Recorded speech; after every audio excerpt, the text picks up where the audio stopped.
I hand over your phone number because I've got her number to an international investor. They contact you. They say, I am Mr. Big Shot from some country and I want to open a multi-billion-dollar factory in South Africa. I'm going to buy this land, which I've earmarked. I'm going to build a big factory, right? I'm going to employ thousands of people.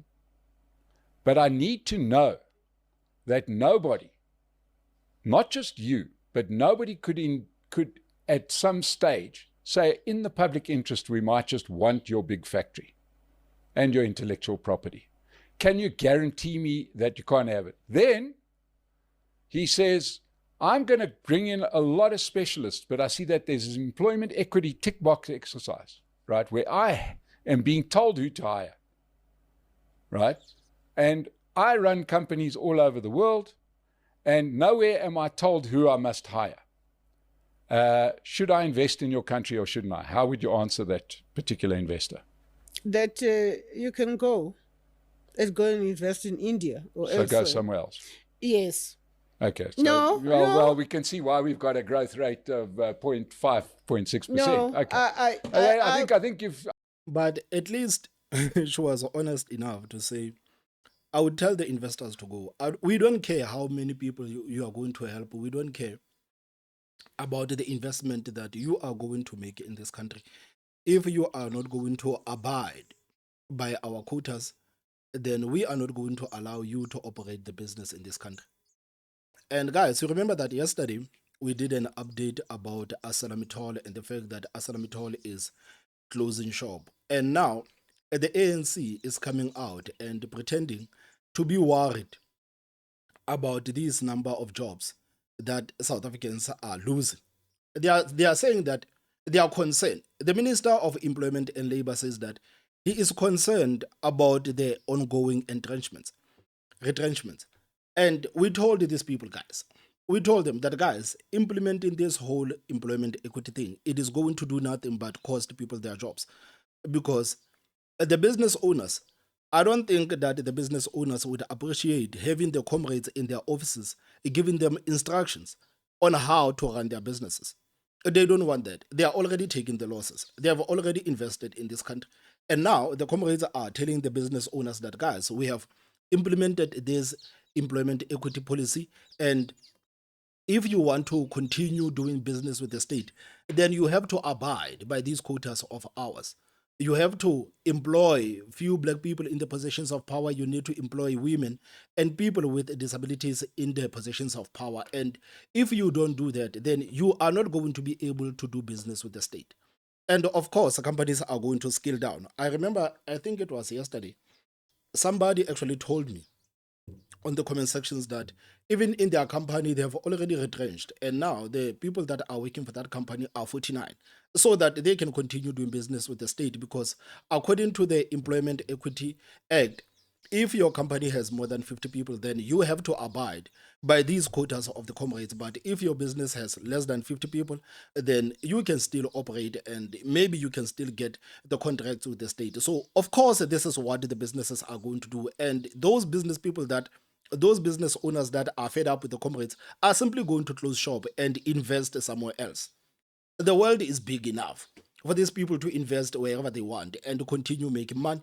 But now, the same comrades that came with this idea and pretending that forcing companies to hire few black people, women, and people with disabilities in the positions of power, it is transformation. Now they are working around and saying that we are transforming the lives of the people of this country, whereas we still have a majority of the people on the ground that are unemployed. We need these companies to come into the country, invest into the country so that people can find jobs. We need entrepreneurs. We need the government that is going to create a space where people can open their own businesses and actually thrive instead of them actually doing this. No, they are busy running after the companies and antagonizing these companies, antagonizing these business owners, and giving these business owners ultimatums. And some of them are not going to take it. Some of them are not going to take it. So how can the same people that came with this ridiculous policy come out and say that we are concerned about the ongoing retrenchments? Why are you concerned about the ongoing retrenchments? Because this is exactly what that policy aimed to achieve. We told everybody that this is what that policy aimed to achieve. I remember I was insulted by the people. They said, "No, Thomas, you are always on the side of these business people. You have sold out our people. These companies, they need to transform." They don't say anything about the fact that even these people in the government, they are stealing the money, they are chowing the money that is supposed to be helping them to build their own businesses. There are a lot of small business owners in this country, but most of them, they can tell you that we have never received any help from the government. It doesn't matter if it is the resources, it doesn't matter if it is money, equipment, nothing. Many people can tell you that I have started this business on my own. And until today, I'm still running this business on my own. And I have given up on an idea of going to the municipality and asking these people for resources. This is what many people that have businesses in this country will tell you. But every year, we are told about this money that is going to the small business sectors. We are told about this money. We are told. So the Minister of Employment and Labor says that she's concerned about the ongoing retrenchments. So the question that I'm asking is why? Why are you concerned? Why are you sitting there pretending like you didn't anticipate what is happening to happen? Or did you think that these companies were simply going to capitulate to the ANC? Some of these people, they are not going to listen to that. They are not going to listen to that. They already told you. ArcelorMittal already told you that the electricity is expensive in this country. There's crime in this country, the water. They've already told you. And many business owners have already said that, like, you guys need to stay away from us. Let us operate. Stay away from us. But no, these people, they insisted of antagonizing these businesses. And now people are losing their jobs. People are losing their jobs. So this article says that the Employment and Labor Minister, Noma Nkosazana Meth, says she's deeply concerned about ongoing retrenchments that are leading to heavy job losses. This comes as ArcelorMittal South Africa is set to shut down by the end of September, resulting in 3,500 job losses and the loss of a further 100,000 jobs downstream. Insanity.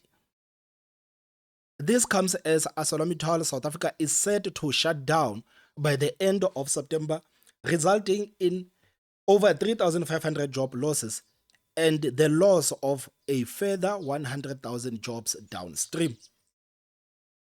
Ford Motor Company South Africa has also announced plans to cut 474 jobs at two of its plants in the country, with 391 operator positions at the Silverton Assembly Plant in Pretoria, 73 at the Strudel Engine Plant in Gqeberha, and 10 administrative roles at both facilities, she said.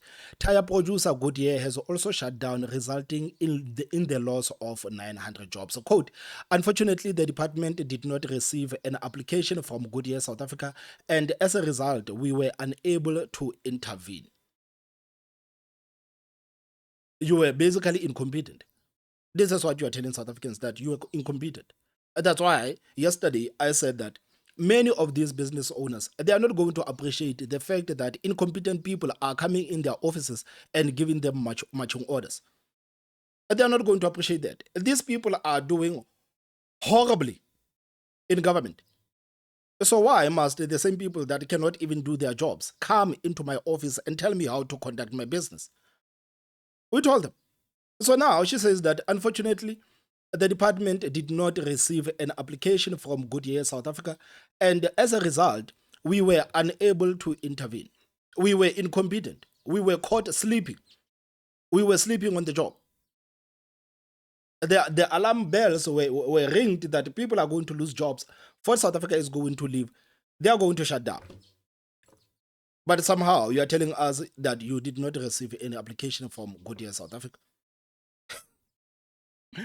Regarding ArcelorMittal, she said the department had led ongoing efforts by the key stakeholders, including the Trade, Industry and Competition Department and the Industrial Development Corporation, to intervene and mitigate job losses at the steel giant. Quote, a significant funding allocation of 400 million rands from the Unemployment Insurance Fund under the Temporary Employer/Employee Relief Scheme to support 2,992 employees was secured in May 2025 for ArcelorMittal. However, the company is adamant about proceeding with the wind down.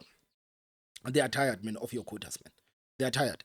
She said ArcelorMittal had been unable to secure further funding.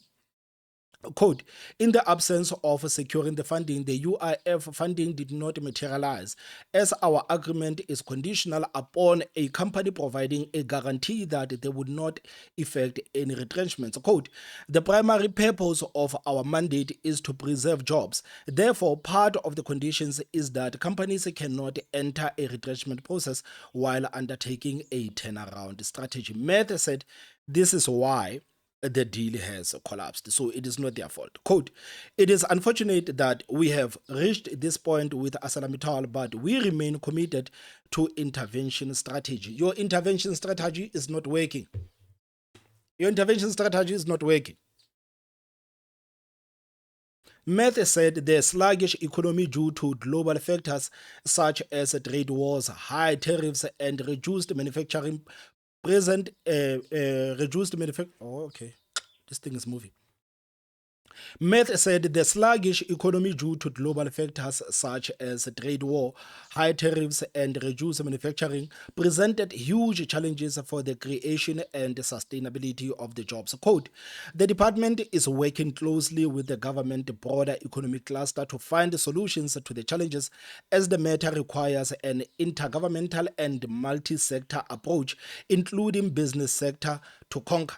While there are some successful programs implemented currently, we are gravely concerned about the reported job losses in some sector.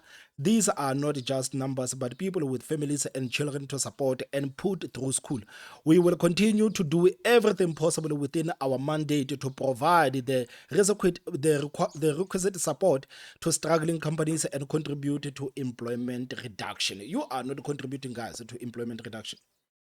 Unemployment reduction. You are not contributing to unemployment reduction.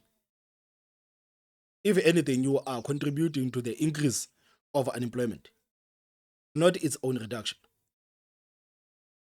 So the question again comes, will the comrade admit that this policy of theirs was horrible, or are they going to continue to blame everybody else for their own mess?